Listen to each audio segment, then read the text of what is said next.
पान बिना कट्ठा के खाना बेकार, पान बिना कट्ठा के खाना बेकार, ससुरार बिना न खुआ के जाना बेकार। हाँ। अरे की करे छो भैया, खुआ बन रहे जे की हो?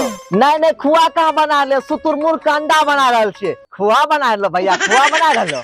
अब न मिलाई भाई दूध में पानी, अब न मिलाई भाई। हे हो, हाँ, नीरज भाई खुआ वाला के घर यहाँ छिए? नीरज पाली खुआ वाला की यह घर छिए। क्या बतेबो, कुछ ला के भाग जेबी तो ऐसे ही है। आजकल लड़की बहुत चोर बन के घूर रहल छे। लगे छे ई बुढ़वा सठिया गेल छे। आजकल लड़की चोर बन गेले।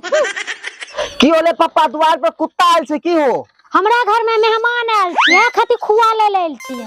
पूजा जी अभी तो खुआ चढ़ेबे के लिए, अभी बनल दो ना, आधा घंटा में बनते तो दे देबो आधा किलो ताजा ताजा खुआ। हाँ हो, एगो बात बतबा, ई खुआ बनै कौन चीज से छे? अहू मैडम जो उल्टे सवाल पूछे छो, खुआ कथी से बने छे?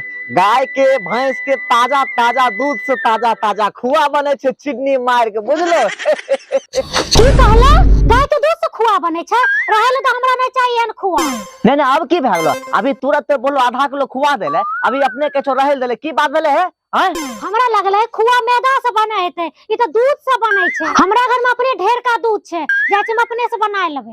हे भगवान, ई लड़की के भले दूगो पैसा दे दो, दिमाग नहीं दहो। एकरा लगे छे मैदा खुआ बने छे, भने मैदा बना के तो बढ़िया रहती। घर में जाके दूध के खुआ बने तो यहाँ दिन खराब कर देलके, पागल लड़की।